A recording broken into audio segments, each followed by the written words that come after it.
Para que o número de indivíduos de cada espécie existente no nosso planeta não diminua, todos os seres vivos necessitam de se reproduzir. Se isso não acontecesse, ocorreria a extinção natural das espécies. De certeza que já ouviste falar sobre os animais em extinção.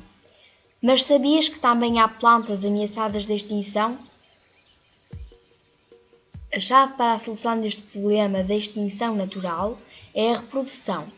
Sabes o que é? A reprodução pode ser de dois tipos, assexuada ou sexuada. A reprodução assexuada ocorre quando uma célula se divide em duas, originando duas células idênticas. A reprodução sexuada ocorre quando há a união do gâmeta masculino com o gâmeta feminino, dando origem a uma nova célula, o ovo. Vamos focar-nos, primeiro, na reprodução sexuada. Na maior parte das plantas, as estruturas reprodutoras estão nas flores, e é na flor que se formam as células sexuais masculinas e femininas. Os órgãos reprodutores masculinos das plantas com flor são os estames e os carpelos são os órgãos reprodutores femininos. Cada estame é constituído pelo filete e pela antera. É nas anteras que se formam os grãos de pólen que intervêm na fecundação. Ao conjunto de estames de uma flor dá-se o nome de androceu. É a parte masculina da flor. Já os carpelos são formados pelo estigma, pelo estilete e pelo ovário, local onde se encontram os óvulos. O conjunto dos carpelos de uma flor chama-se gineceu e corresponde à parte feminina da flor. As flores que possuem órgãos reprodutores masculinos e femininos são chamadas flores hermafroditas. No entanto, existem flores que só têm ou órgãos reprodutores masculinos ou órgãos reprodutores femininos, sendo por isso unissexuais. Neste caso, as flores são unissexuais masculinas ou unissexuais femininas. No caso das plantas com flor, a reprodução ocorre por sementes resultantes da reprodução sexuada, que se dá quando o grão de pólen entra em contacto com o óvulo, através do tubo polínico, dando lugar à fecundação.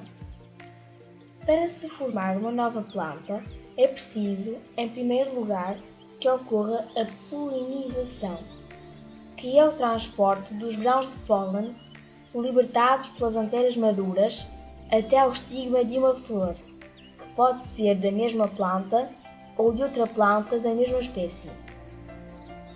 A polinização pode ser de dois tipos, direta ou indireta.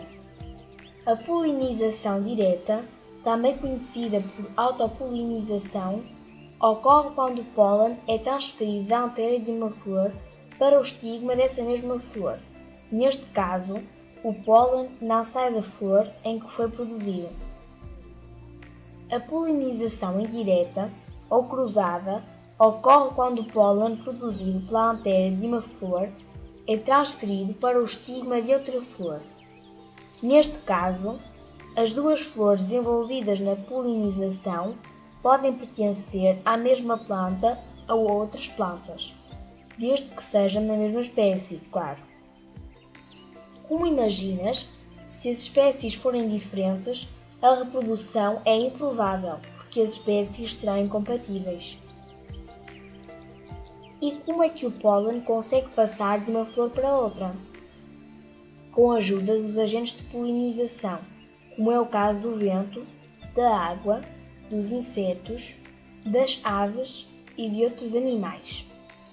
Eles são capazes de transportar o pólen até a grandes distâncias. Quando o grão de pólen se liga ao estigma, ocorre a germinação, formando-se um tubo polínico que se prolonga até ao ovário. Após o contacto do tubo polínico com o óvulo presente no ovário, ocorre a libertação do gâmeta masculino. Da conjugação dos gametas, chamada fecundação, resulta um ovo. Depois da fecundação, a flor sofre várias transformações e dá origem ao fruto. Este processo é conhecido por frutificação. Mas como é que se forma o fruto? É muito simples. Depois da fecundação, o ovo origina uma semente, onde se encontra o embrião e as substâncias nutritivas necessárias para o seu desenvolvimento, e as paredes do ovário engrossam, dando lugar ao pericarpo. Ao conjunto do pericarpo e das sementes dá-se o nome de fruto, daí o nome frutificação. O pericarpo protege as sementes e é geralmente constituído por 3 camadas: epicarpo, a parte mais externa, mesocarpo, parte média, e endocarpo, camada mais interna. Mas os frutos não são todos iguais. Existem diferentes tipos consoante o pericarpo que possuem.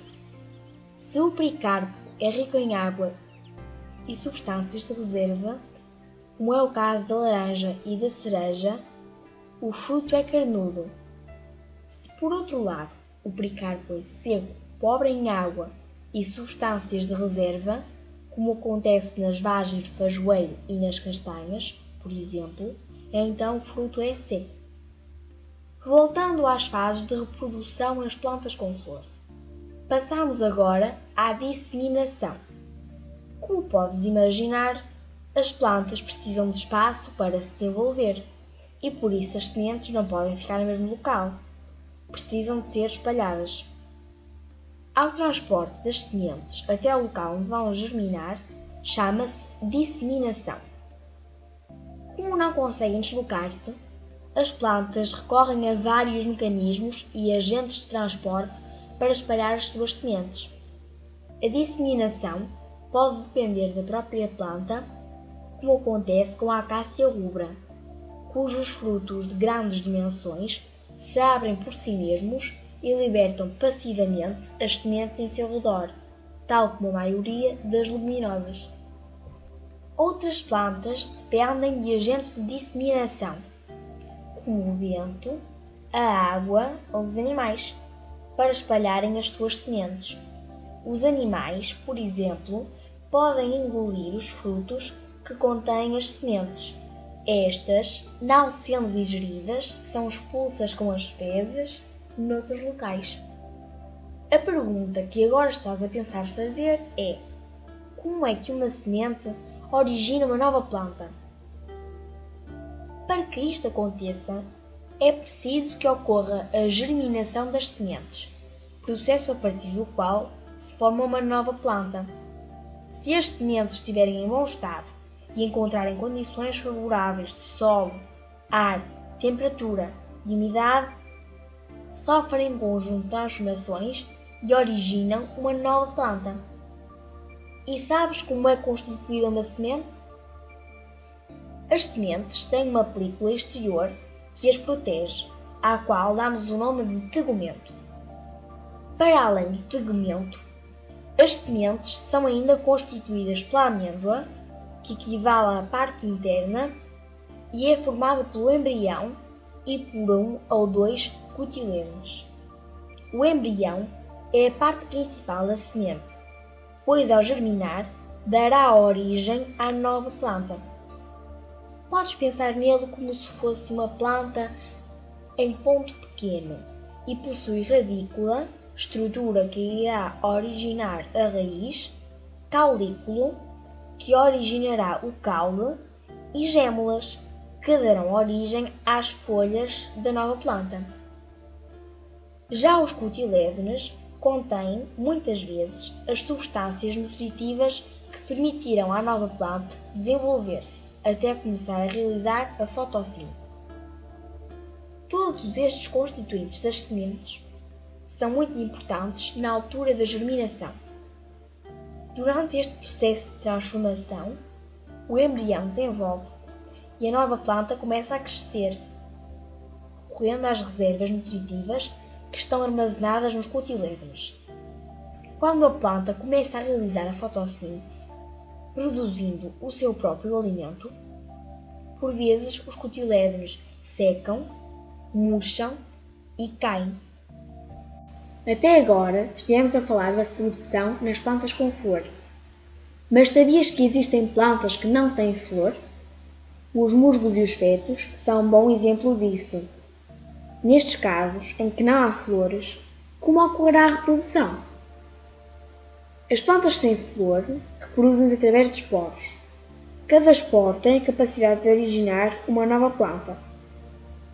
Os esporos não são nada mais, nada menos do que células que, ao entrarem em contacto com o solo e se as condições forem favoráveis, originam uma nova planta. Os esporos formam-se nos esporágios, estruturas que no seu conjunto constituem os soros. Nos fetos, podes ver os soros de cor amarela ou acastanhada, na página inferior das folhas. Nesta planta, quando a membrana dos esporáceos se rompe, os esporos saem e são facilmente espalhados pelo vento, por serem muito leves. Uma vez mais, são necessárias as condições favoráveis do meio. Caso proporcione, o esporo germina e transforma-se, dando origem a uma estrutura com forma de coração, o prótalo. É no prótalo que estão as células sexuais masculinas e femininas, que ao unirem-se, dão origem ao ovo, que se desenvolverá e originará um novo feto. Já nos musgos, os órgãos apresentam nomes ligeiramente diferentes, começando logo pelo local de armazenamento dos esporos.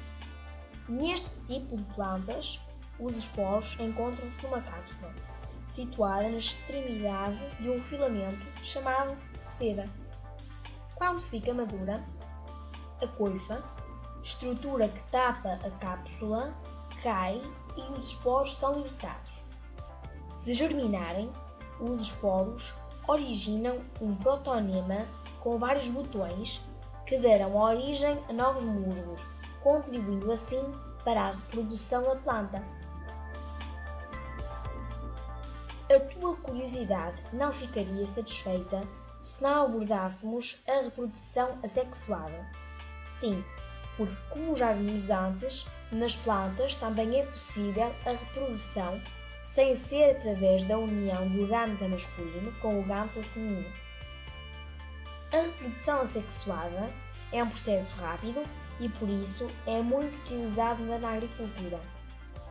Por exemplo, para aumentar a produção alimentar. Uma vez que as plantas formadas mantêm a mesma qualidade e tornam-se adultas mais rapidamente do que na reprodução sexuada, é possível produzir em maior escala no menor espaço de tempo. Neste caso, as novas plantas formadas são semelhantes à planta que lhes deu origem, não havendo, por isso, variabilidade. São vários os processos de propagação da reprodução assexuada das plantas, sendo que os mais utilizados pelo homem são a estaca, a mergulhia e a enxertia. A estaca consiste em plantar um ramo que vai criar raízes, gerando uma nova planta que irá desenvolver-se e formar uma planta adulta, idêntica à que lhe deu origem. A mergulhia, muito utilizada nas estufas, é um processo em que se introduz na terra a parte terminal de um ramo da planta que se quer multiplicar, para criar raízes, ficando apenas parte do ramo a descoberto. Depois de enraizado, corta-se o ramo, separando-o da planta-mãe, iniciando-se assim o desenvolvimento de uma nova planta. Já na enxertia, como o próprio nome indica, utiliza-se um excerto, ou seja, uma parte de um ramo da planta que se quer multiplicar. Nesta prática, o enxerto é colocado sobre uma parte enraizada de outra planta, como por exemplo o caule, que pode ser de um mesmo género e espécie ou de géneros diferentes. A enxertia é muito utilizada em árvores de fruto e em plantas de jardim, para melhorar a sua qualidade, porque, para além das suas vantagens, permite juntar várias características desejáveis, tais como o sabor e o aspecto numa única planta. Além disso, esta técnica assegura uma maior rapidez de frutificação, uma vez que a parte enxertada pode provir de uma planta adulta, que já esteja na fase de produção do fruto. Como pudeste verificar, as plantas apresentam várias estratégias para se reproduzirem. É fascinante perceber como é que seres vivos, aparentemente estáticos, conseguem multiplicar-se de forma tão diversificada e eficaz. As plantas não podem mover-se como os animais conseguem, mas em compensação desenvolveram mecanismos incríveis de reprodução que lhes têm permitido assegurar a continuação das espécies ao longo dos tempos.